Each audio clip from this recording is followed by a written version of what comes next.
بسم الله الرحمن الرحيم. الحمد لله رب العالمين، والصلاة والسلام على سيد الأنبياء والمرسلين وعلى آله وصحبه أجمعين، أما بعد.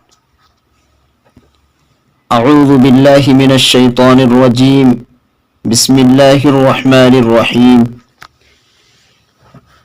إن الله لا يغفر أن يشرك به ويغفر ما دون ذلك لمن يشاء.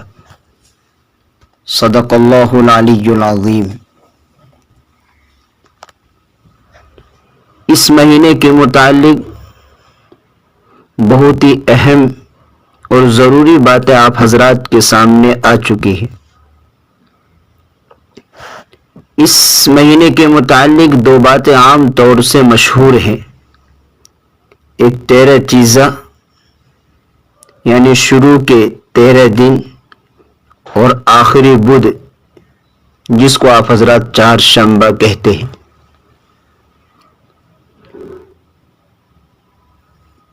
تیرہ چیزوں کے متعلق تو پہلے بھی بتایا جا چکا کہ وہ یہ دلیل دیتے ہیں کہ 13 دن اس مہینے کے بہت منحوس ہے، کیونکہ اللہ کے نبی صلی اللہ علیہ وسلم ان میں بیمار ہوئے تھے. یہ بات تاریخ کے اعتبار سے علماء کرام نے غلط بتائی ہے اور بے بنیاد بات ہے، من گھڑت ہے. چہارشنبے اخیر بدھ یعنی اس مہینے کے آخری چہارشنبہ بدھ، اس چہارشنبے کے متعلق یہ بات یہودیوں نے مشہور کی مسلمانوں کے درمیان کہ اللہ کے نبی صلی اللہ علیہ وسلم کو اس دن صحت یاب ہوئی تھی، بیماری سے شفا ملی تھی، اور آپ نے سبز زار کی سیر و تفریح فرمائی.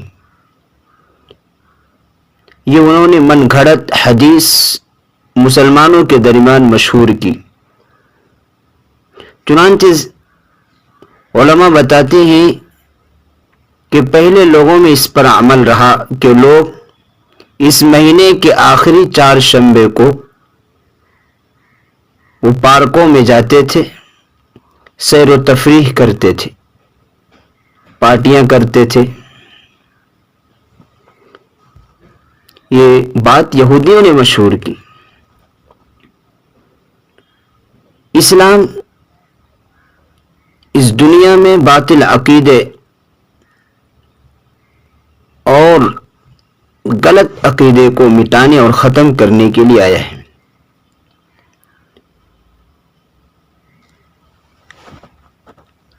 ہمارے سامنے قرآن و حدیث، اللہ کے نبی صلی اللہ علیہ وسلم کی سیرت مبارکہ، ان کی تعلیمات، یہ آئیڈیل ہے، نمونہ ہے. اور اللہ تبارک و تعالی نے ہمیں ایسا نبی عطا فرمایا ہے کہ جن کی ہر اوصاف سیرت کے اندر تاریخ کی کتابوں میں محفوظ ہے. ورنہ آپ دنیا کے اندر بڑی بڑی شخصیات پیدا ہوئی، خود انبیاء کرام کہ جن کا تذکرہ قرآن کریم میں اللہ تبارک و تعالی نے فرمایا ہے، لیکن ان کے کچھ اوصاف کو ذکر کیے، مکمل اوصاف و صفات ان کے بیان نہیں کیے گئے. اسی طریقے سے صحابہ کرام، مشائخ اعظام اور اولیاء کرام، ان کی بھی حالات زندگی آپ کو ان کے سوانح عمری میں مل جائیں گے، لیکن مکمل زندگی نہیں ملے گی. لیکن ہمارے اور آپ کے نبی جناب محمد رسول اللہ صلی اللہ علیہ وسلم کی ذات اقدس وہ ذات ہے جن کی ہر اوصاف اور پوری 63 سالہ زندگی محفوظ ہے.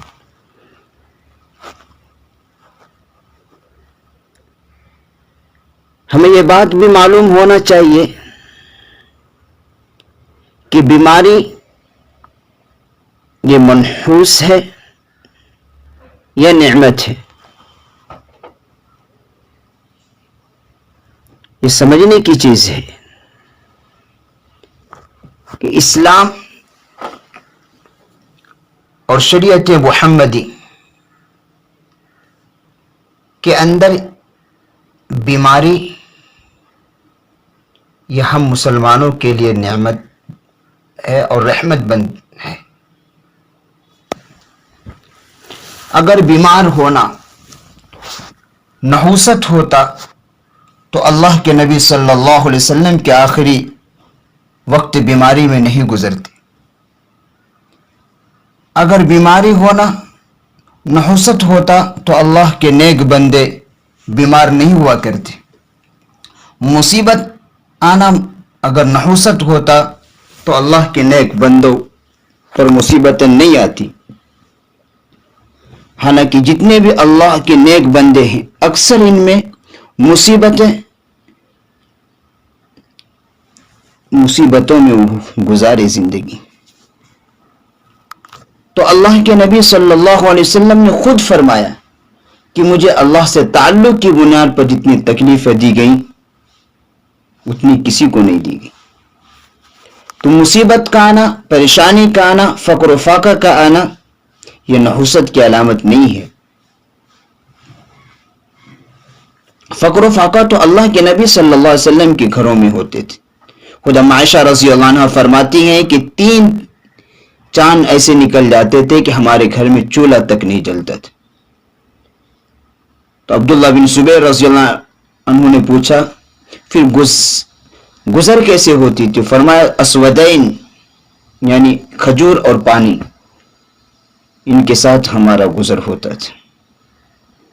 تو فقر و فاقہ کا ہونا، بیماری کا آنا، مصیبت کا آنا، پریشانی کا آنا یہ نحوست کی علامت نہیں ہے. پھر نحوست کیا ہے؟ نحوست کفر کی وجہ سے، بدعمالی کی وجہ سے، بد اخلاقی کی وجہ سے ہوتا ہے کہ انسان کے اعمال اگر اچھے ہیں، کردار اچھے ہیں تو پھر اس کے لیے نہ کوئی دن نحوست ہے نہ کوئی وقت نحوست ہے.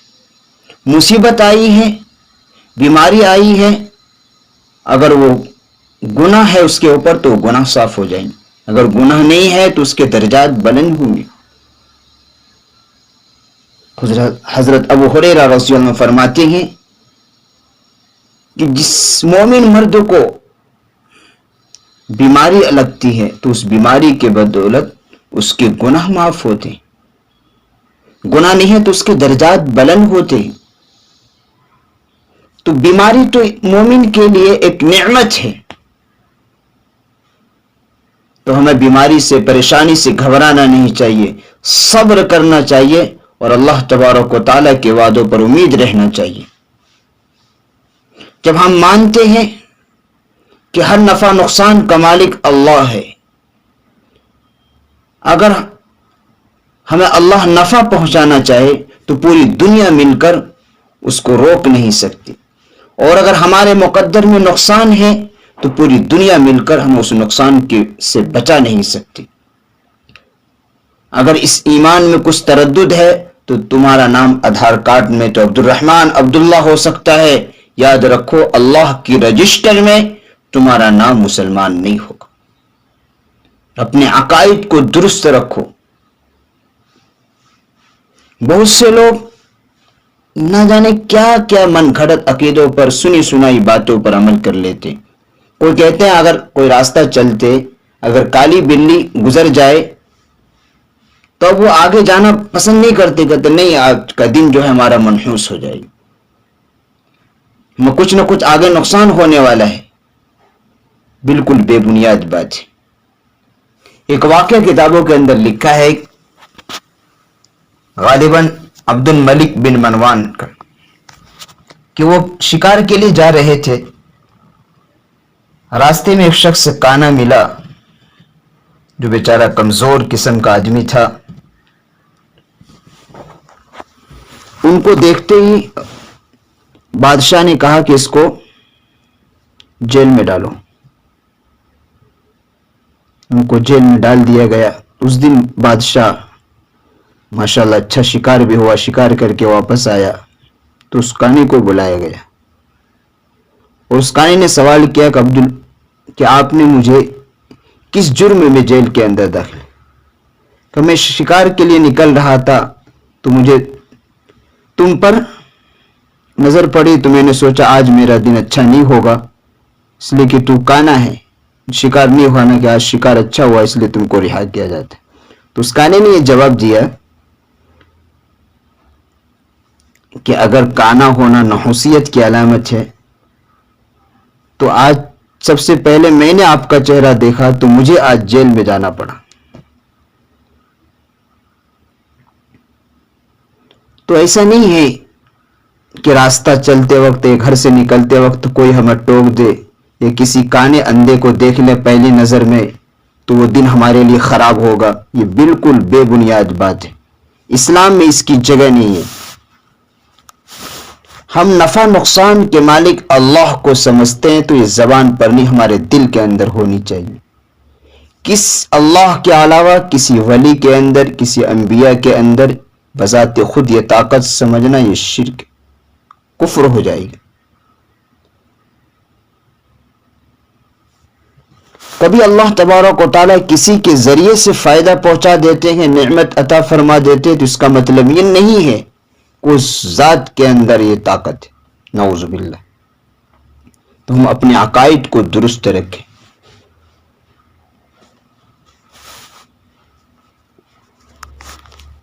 تو بات چل رہی تھی کہ یہ مہینہ اس کے پہلی تاریخ سے 30 تاریخ 29 یا 30 جتنے کا بھی مہینہ ہو، جتنے دن کا ہو، یہ سب کے سب بابرکت ہیں اور یہ سب من گھڑت باتوں پر ہمیں یقین نہیں رکھنا چاہیے۔ اسلام اس دنیا کے اندر باطل عقیدوں کو، غلط خیالات کو مٹانے کے لیے، ختم کرنے کے لیے آیا ہے،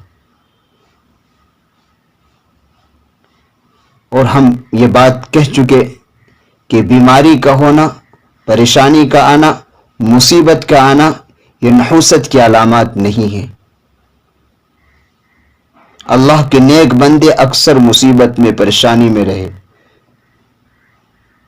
ایک واقعہ لکھا ہے، 2 شخصوں کا واقعہ، بنی اسرائیل میں 2 شخص تھے، ایک ان میں نہایت متقی پرہیزگار آدمی تھا اور ایک اسی شہر کا سب سے بڑا شریر بدماش آدمی تھا۔ دونوں کے انتقال کا وقت قریب آیا۔ جو یہ نیک آدمی تھا، اس کی خواہش ہوئی زیتون کے تیل کی، ان کے انباری میں رکھی ہوئی تھی۔ اللہ تبارک و تعالیٰ نے فرشتوں کو حکم دیا کہ جاؤ فلاں شہر کے فلاں محلے میں میرا ایک نیک بندہ ہے، اس کی خواہش ہو رہی ہے زیتون کھانے کی، اس کے انواری میں رکھی ہوئی ہے، تم اسے جا کر گرا دو۔ چنانچہ فرشتوں نے تعمیل حکم میں جا کر اس تیل کو گرا دیا، وہ ضائع ہو گئی۔ اسی شہر کے دوسرے محلے میں ایک اس شہر کا سب سے بڑا اوباش بدماش آدمی، اس کی خواہش ہوئی مچھلی کھانے کی، اور ایسی مچھلی کی فرمائش کی جو اس شہر میں نہیں ملتا تھا۔ اس کے گھر میں ایک حوض تھا۔ اللہ نے فرشتوں کو حکم دیا کہ اسی شہر کے دوسرے محلے میں ایک شریر آدمی ہے، اس کا مرنے کا وقت قریب ہے لیکن اس کی مچھلی کھانے کی خواہش ہے، تم جاؤ اس کے گھر میں ایک حوض ہے، اس میں ایک مچھلی ڈال کر آؤ۔ چنانچہ فرشتوں نے اس کے حوض میں ایک مچھلی ڈال دیا، گھر والوں نے اسے پکڑ کر اس کو بنا کر کھلایا، دونوں کا انتقال ہو جاتا ہے۔ جب فرشتوں نے یہ ماجرا دیکھا تو اللہ رب العزت سے سوال کیا، اللہ ہمیں یہ بات سمجھ میں نہیں کہ ایک تیرا محبوب بندہ، اس کی خواہش تھی زیتون کھانے کی اور اس کے انواری میں موجود بھی تھا لیکن آپ نے اس کو ضائع کرا دیا، اور ایک تیرا نافرمان بندہ، اس شہر کا سب سے شریر، لیکن اس کی خواہش تھی مچھلی کھانے کی جو ان کے پاس نہیں تھی تو آپ نے ان کو کھلایا۔ ہمیں یہ بات سمجھ میں نہیں آئی۔ اللہ رب العزت ارشاد فرماتے ہیں کہ یہ جو نیک بندہ تھا، اس کے لیے میں نے جو جنت میں جو درجات رکھے اس میں کچھ کمی تھی۔ تو میں نے اس آس کو، اس تڑپ کو ختم کر کے ہم نے ان کو اس درجات تک پہنچا دیا کہ خواہش تھی، لیکن یہی خواہش لے کر اس دنیا سے چلا گیا، جس کے بدلے میں ہم نے ان کے لیے وہ درجات متعین کیے۔ اور جو وہ کافر شخص تھا، اس نے ایک اچھا کام کیا تھا، ایک نیک عمل کیا تھا، لیکن اس کو اس کا بدلہ ملنا تھا، اور آخرت میں اس کا کوئی اجر نہیں ہے، اس لیے میں نے اس کو مچھلی کھلا کر اس اچھے عمل کا بدلہ اس کو دنیا میں ہی دے دیا۔ اس کا مطلب فقر و فاقہ کا ہونا، مصیبت کا آنا ذلت اور منحوسیت کی علامت نہیں ہے، بلکہ انسان کے اعمال اگر اچھے ہیں، اخلاق و کردار اچھے ہیں، تو انسان وہ مقبول ہے، وہ محبوب ہے اللہ کے نزدیک۔ ہمیں یہاں ایک بات اور سمجھنا چاہیے کہ جو کافروں کو یا فاسق و فاجر آدمی کے پاس جو دولت ہے، جو نعمتیں رہتی ہیں، ان کو للچائی نگاہ سے نہیں دیکھنا چاہیے۔ اللہ کی طرف سے ان کے لیے آزمائش ہے، اگر وہ توبہ کرتے ہیں تو بچ جائیں گے، ورنہ کل قیامت میں بڑی سخت عذاب ان لوگوں کو ہوگا۔ تو ہمیں ہر حال میں اپنا تعلق اپنے رب سے رکھیں، ہم اللہ تبارک و تعالی سے ہر حال میں ہم اسی سے امید رکھیں، اور اللہ تبارک و تعالی سے ہمیں جو بھی ضرورت ہو ہم وہ ڈائریکٹ اللہ سے مانگیں، ادھر ادھر بھٹکنے کی ہمیں ضرورت نہیں ہے، جہاں جانا وہاں جانا، یہ اپنے ایمان کو خراب کرنا ہے۔ بسم اللہ الرحمن الرحیم انما یخشی اللہ من عباده العلماء۔ جرأت کا نام ہے دیوبند والے، عالی مقام ہیں دیوبند والے۔